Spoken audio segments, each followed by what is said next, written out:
Halo, Assalamualaikum warahmatullahi wabarakatuh. Siapa yang menonton video ini ingin turun berat badannya 14 kilo atau lebih ya, bahkan sampai 20 kilo lebih. Kalau mau silakan tonton video ini sampai habis.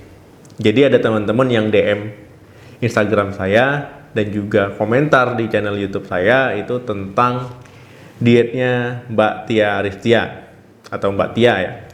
Nah, jadi diet ini belakangan memang populer dan banyak diikuti orang. Dia sebelumnya itu berkonsultasi ke dokter ahlinya ya. Jadi dia berkonsultasi, kemudian dokternya membuatkan program untuk dia untuk menurunkan berat badan yang memang sebelumnya dia itu termasuk obesitas. Kalau yang saya lihat berat badannya itu 74 kilo, tinggi badannya itu saya nggak tahu ya. Nah, kemudian ya mungkin karena aktivitas dia di rumah, karena mungkin banyak di rumah, kemudian juga minim aktivitas, ya maklum ya ada anak kecil dan juga udah kepala 3. Nah, kemudian juga karena terlalu nyantai mungkin di rumah dan terlalu makan yang enak-enak, yang sebelumnya memang Mbak Tia ini berat badannya itu ideal ya, yang dulu-dulunya, kemudian sekarang sudah menjadi obesitas. Metode ini bisa teman-teman pakai, tetapi jangan disalahartikan. Jadi jangan di skip-skip ya. Pantas saja kalau dietnya gagal, pantas saja bertanya yang sudah dijelaskan di video. Jadi kalau menonton video itu harus sampai habis. Jadi informasi yang diterima nggak setengah-setengah. Jadi informasi yang diterima itu nggak salah. Jadi tonton video ini sampai habis. Dok, diet ini kan udah lama kok baru dibahas sekarang ya. Saya kebetulan baru menonton beberapa hari yang lalu ya. Dan juga baru sempat ya lihat videonya. Nah, jadi ada beberapa poin yang saya tangkap di diet Mbak Tia ini. Pertama, dia memang berat badannya 74. Itu dikategorikan obesitas. Nah, kemudian kalau dilihat dari penurunan berat badan itu dia 2 bulan itu turun 14 kilo. Nah, sekarang saya lihat itu sudah turunnya kurang lebih sekitar 20 kilo ya. Poin pertama yang saya bahas ataupun yang Mbak Tia lakukan itu adalah 1. Jalan 45 menit. Nah, jadi memang teman-teman yang tadinya aktivitasnya mungkin minim ataupun cuma sibuk di dapur, di dalam rumah ya, mengurus anak ya, mengurus pekerjaan rumah ya. Nah, jadi dengan jalan 45 menit ini tujuannya adalah untuk meningkatkan aktivitas minim ditingkatkan. Nah, dengan berjalan 45 menit ini memang kelihatannya sepele, tetapi perlu disiplin dan juga perlu konsistensi ya, karena dia jalannya setiap hari. Jalan 45 menit ini bisa di dalam rumah, ya mondar-mandir di ruangan, ataupun bahkan keliling rumah. Kalau seandainya halaman depan rumah luas, ya keliling di halaman depan rumah. Nah, ini bisa teman-teman coba kalau memang teman-teman yang tadinya tidak ada pergerakan sama sekali ya, misalkan cuma sibuk mencuci, mengurus dapur, menonton TV, ini bagusnya teman-teman gunakan waktu luang. Misalkan waktu nonton TV itu sambil nonton sambil keliling-keliling ya selama 45 menit. Ini bisa teman-teman coba dan juga bisa teman-teman ikuti. Tetapi permasalahannya teman-teman serius nggak bisa ngikutin gerakan ini berjalan 45 menit setiap hari non-stop. Nah, saya jamin hanya sedikit orang yang bisa melakukannya. Karenanya awal-awal saja ya biasanya yang semangat, lama-lama sudah tidak semangat lagi. Kata Mbak Tia ya setelah berkonsultasi ke dokter, ngapa dia disuruh jalan itu untuk meningkatkan aktivitas. Yang tadi aktivitasnya minim itu ditingkatkan. Sebagai pemanasan, yang sel-selnya tadi lama tertidur itu dibangunkan supaya metabolisme menjadi meningkat. Karena sel-sel itu penting dalam menurunkan berat badan. Metabolisme itu penting dalam menurunkan berat badan. Berjalan ini termasuk aktivitas ataupun kegiatan yang ringan ya, karena teman-teman masih bisa ngobrol, masih bisa bicara, ya masih bisa menonton TV. Kemudian muncul pertanyaan, kenapa tidak lari? Nah, katanya kalau lari ini kan termasuk aktivitas yang sedang berat. bisa berkeringatan ya, bisa terlalu capek. Nanti takutnya kalau capek teman-teman jadi males untuk melakukan kegiatan berikutnya. Nah, jadi memang 45 menit berjalan, tetapi yang perlu itu disiplin dan konsistensi. Kemudian kenapa juga tidak lari? Kalau memang obesitas, biasanya melakukan olahraga yang sedang berat, ini bisa meningkatkan resiko cedera. Cedera ya, terutama di bagian kaki ke bawah. Bisa nyeri sendi nanti ya, lututnya nyeri, kakinya nyeri, bahkan pinggangnya nyeri. Nanti kalau seandainya cedera ya, olahraganya sehari, liburnya nanti 2 bulan 3 bulan. Nah ya nggak jadi olahraga. Selama libur nanti makannya banyak lagi, ya tambah naik berat badannya. Kenapa tidak olahraga, Dok? Nah, kalau yang saya tangkap di sini, Mbak Tia nggak olahraga, memang dianjurkan oleh dokternya, karena yang diperhitungkan itu nanti kalau olahraga massa ototnya meningkat. Misalkan lemaknya hilang 9 kilo, kemudian massa ototnya naik 2 kilo, berarti berat badan yang turun kan hanya 7 kilo. Nah, jadi yang saya tangkap di sini, Mbak Tia fokus menurunkan berat badan. Kalau kita olahraga berat, sedang berat, ya biasanya massa otot juga ikut meningkat. Apalagi mutunya dalam 45 menit berjalan ini tanpa capek, tanpa keringatan, tanpa olahraga. Di sini kuncinya disiplin, konsisten. Pokoknya niatnya tinggi. Jadi jangan menggebu-gebu di awal, kemudian di akhir-akhir sudah tidak semangat lagi. Nah, jalannya bisa di dalam ruangan, bisa di luar ruangan ya, bisa pagi, bisa siang, bisa sore, bisa malam, kapan tempatnya. Dengan hanya jalan saja bisa turun berat badan, tidak ya. Yang kedua itu adalah pola makan.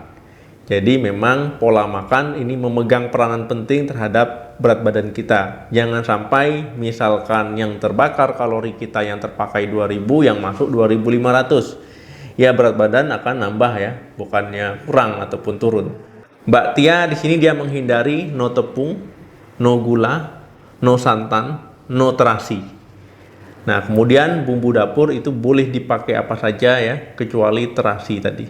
Dok, mana enak nih makan nggak pakai no gula, no tepung, kemudian no santan, no terasi. Ya memang ya, nggak enak. Namanya saja penurunan berat badan itu butuh perjuangan karena merubah pola yang selama ini tidak sehat menjadi sehat ya.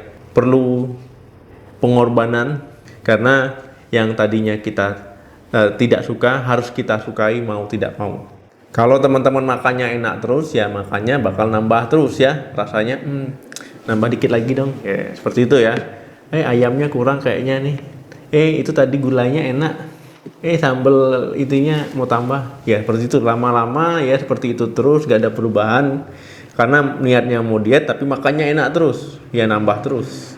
Contoh menu makan Mbak Tia, sarapan pagi dia makannya itu 1 lembar roti gandum dan juga putih telur, kuningnya tidak dimakan. Yang kedua itu makannya lauknya itu ayam atau ikan. Nah, dulu dia awal-awal katanya makan ayamnya itu 70 gram ya, ditimbang pakai timbangan dapur. Kemudian saat ini dia makannya katanya 50 gram. Itu ayamnya ayam filet ya. Dia makan seperti ini itu 2 kali makan. Kemudian dia pakai nasi itu yang pertama 5 sampai 6 sendok makan, sendoknya melentung ya. Nah, itu masih banyak. Nah, saat ini dia sudah 2 sendok makan melentung. Nah, ayamnya ini kalau yang dari saya lihat itu diiris cabai, kemudian juga bawang merah, bawang putih, kemudian pakai kecap. Nah, jadi ayam dikecapin, dicabain ya pakai bumbu bawang. Nah, katanya bumbunya dapur boleh semua kecuali terasi. Garam juga boleh tapi sedikit ya. Tapi no gula, no tepung, no santan. Katanya tiap 2 minggu porsi makannya dikurangi. Cara masak ayamnya ataupun ikannya dia biasanya pakai teflon ya. Dia tidak pakai minyak. Nah, jadi bumbu yang lain misalkan saus tomat masih boleh ya, sambal juga masih boleh. Nah, jadi dia nggak pakai minyak, pakai teflon aja. Dia nggak pakai sayur katanya untuk menurunkan ataupun mengecilkan ukuran lambung. Jam makannya dia ada 5 kali, sarapan jam 9 pagi, kemudian makan siang jam 12, cemilan sore jam 15.30, kemudian makan malam jam 7 malam, cemilan malam jam 9 malam. Kemudian harus on time, paling telat 5 menit, paling lewat 5 menit. Kalau lebih dari itu katanya nggak boleh, karena bisa mempengaruhi penurunan berat badan 4 hari ke depan. Lama ya. Jadi memang kata dokternya itu sayur menghambat penurunan berat badan ya, karena untuk mengecilkan ukuran lambung. Mbak Tia nggak pernah cheating karena bisa merusak dietnya ya, jadi sama sekali nggak pernah selingkuh makanan, polanya itu terus ya, makannya itu terus memang. Pola makannya itu disesuaikan dengan berat badan dia ya, tinggi badan dia, dan memang diprogramkan dengan dia. Nah, jadi ini saya simpulkan teman-teman, Mbak Tia ini berkonsultasi ke ahlinya ya. Jadi memang dalam pengawasan profesional. Kebutuhan makan dia seperti itu, ini karena sudah diperhitungkan, sudah dibuatkan program berdasarkan tinggi badan, berdasarkan berat badan, berdasarkan kesehatan dia, kemudian juga berdasarkan aktivitas dia. Kalau teman-teman berat badannya mirip-mirip, tinggi badannya mirip-mirip, bisa menggunakan pola makan ini. Nah, kemudian kalau teman-teman mau mengikutinya, itu jangan terlalu ekstrim ya. Kalau yang pertama itu aktivitas 45 menit, itu boleh dilakukan sama siapa saja, berjalan tadi ya. Itu 45 menit, kalau 60 menit itu lebih bagus. Nah, kemudian kalau untuk pola makannya, dia nggak pakai sayur. Nah, takutnya kalau teman-teman mengikuti, nanti gizi nutrisinya kurang. Jadi saya sarankan dikasih sayur. Dia enggak dok, dia diawasi oleh orang profesional, memang dibuatkan program. Kalau teman-teman mengikutinya, nanti takutnya BAB jadi nggak lancar, ya lemes. Seperti itu. Kemudian untuk cemilannya, kalau saya sarankan, cemilannya itu buah yang rendah kalori, misalkan pir, apel ya. Nah, teman-teman bisa seperti itu untuk cemilan ataupun rebusan kacang. Nah, jadi memang untuk pola makannya teman-teman bisa mengikuti ya 5 sendok ataupun 6 sendok dengan lauk seperti itu, tapi dikasih sayur lah sedikit. Nanti takutnya teman-teman mengikutinya lemes. Karena ini memang dibuatkan sama dokter ahli gizinya di dalam pengawasan profesional ya, jadi nggak sembarangan. Ada tujuannya kenapa seperti itu makannya, kenapa nasinya sebanyak itu ya, karena disesuaikan dengan berat badan, tinggi badan, dan aktivitas fisik. Jadi teman-teman yang berat badannya misalkan 120, makan 5 sendok ya bakal lemes ya. Jadi disesuaikan dengan berat badan. Nah, kalau seandainya lemes, tambahkan dikit gitu ya. Yang paling penting juga harus sayur dan buah. Kemudian kalau lemaknya kan itu nggak ada sama sekali saya lihat, cuman ya dari lemak dari ayam. Nah, ini teman-teman bisa pakai lah ya buah alpukat sedikit saja ataupun pakai minyak zaitun ya. Karena tubuh kita perlu lemak untuk hormonal. Dia nggak pakai sama sekali ya, karena memang dalam pengawasan ahlinya, jadi jangan disamakan. Jadi jangan pernah berpikir mencontoh pasti bisa, jangan ya.